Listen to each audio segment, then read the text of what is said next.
You see the title, you see the thumbnail. Let's get straight into the video, man. This is everything that the NBA's opening night is going to tell us for the rest of the season. As always, welcome back to Dellski TV, the basketball channel where I tell you guys the truth, the whole truth, and nothing but the truth, so help me God! Alright, let's start with the first game. Lakers versus Timberwolves. Old guard versus new guard. LeBron versus Anthony Edwards. The first thing that this game is going to teach us is that the Lakers are an entertainment product and not a championship product.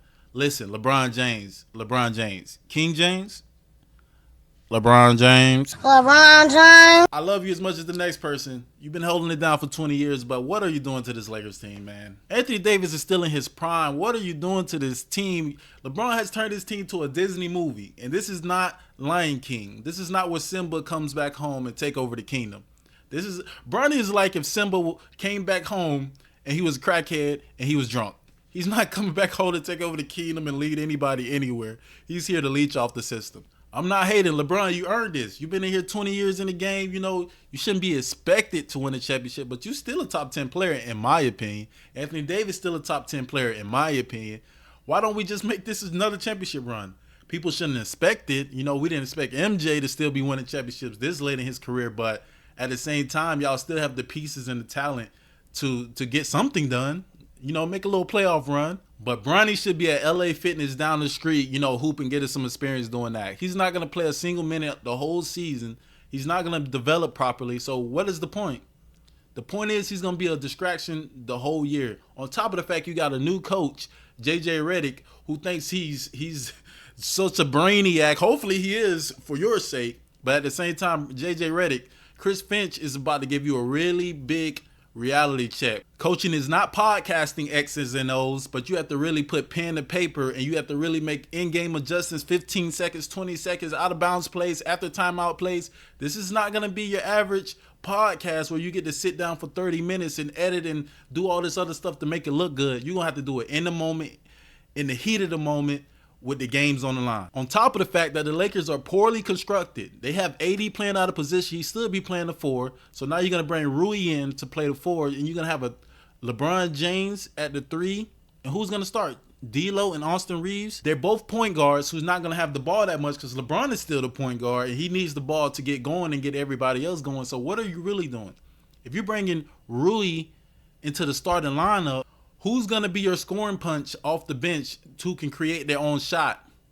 Like, so who's coming off the bench who can create their own shot to lead your second unit if you're bringing Rui into the starting lineup? AD should be playing the 4. You should be having a big man next to him so he can operate in space in the mid-post area. That's AD's game. His game is changing too much for the system. He's just rolling and catching lobs. You need AD to become more of a shot creator that he was in New Orleans. But the Lakers are just going to have to learn the hard way. Let's get to the next point.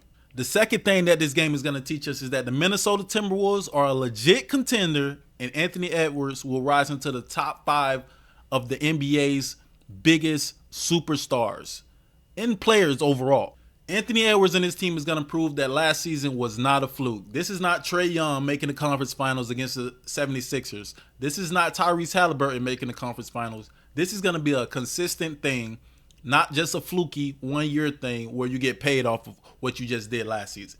All the time that Anthony Edwards spent at KD's hip, soaking in the knowledge from him and Steph and LeBron is going to prove to be a turning point for this guy's career. He's going to answer every call sent to him, and he's going to let you know about it. This summer is just like the summer that LeBron, Melo, and D-Wade had when they was young in their careers and they got to sit behind Kobe and watch how he prepared, how he attacked games, and the mentality that he had. Anthony Edwards is going to look to try to win an MVP this year. He's out for blood. You can tell by his demeanor and the way he's going about everything this summer that he's locked in and ready to go. The third thing that this game is going to teach us is that the Timberwolves absolutely fleeced the Knicks. This was a highway robbery. You got Julius Randle and Dante DiVincenzo and a first-round pick for Karl Anthony Towns. Listen, I love Karl Anthony Towns, but you got all of those guys for him? I don't know about that, Knicks. Julius Randle is the perfect guy to put next to Anthony Edwards. A big body shot creator who can get their own shot, draw fouls, take some of those hits that Anthony Edwards was taking so he's not dead tired at the end of the games like last year he was. He's going to have somebody who he can rely on to draw fouls, put them in a penalty early. That way Anthony Edwards can be ultra competitive at the end of games and getting to the rim and drawing fouls and closing out games. This is perfect. Then you get Donte DiVincenzo.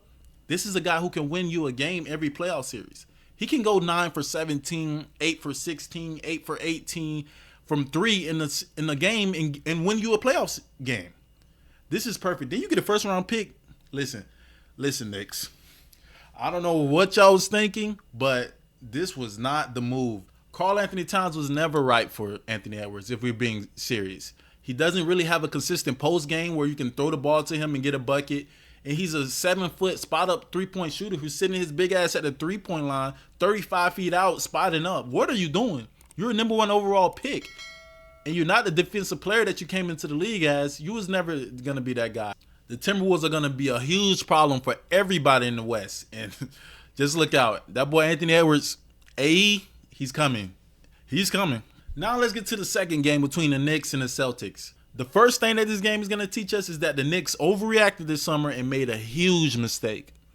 Giving up Julius Randle is going to prove to be the biggest mistake that the Knicks made this summer. Did the end of your playoff run last year not teach you anything? Jalen Brunson needed another big body shot creator next to him to take some of those hits and draw some of those fouls so he wasn't killing himself the whole playoff run. That's what Julius Randle was supposed to be for you guys. And you gave him up in Donte for Cat? Listen, Cat, I don't want to keep harping on this, but as a number 1 overall pick, a spot-up 7-footer who doesn't protect the rim like he used to, this was a terrible trade. This is going to prove to be one of the biggest mistakes that the Knicks has ever made in their franchise's history. You guys had it. You was growing the right way, and then you decided to just blow everything up. You give all this money to OG Anunoby. Yes, OG Anunoby. He can't stay healthy. And then you break the piggy bank for Mikal Bridges?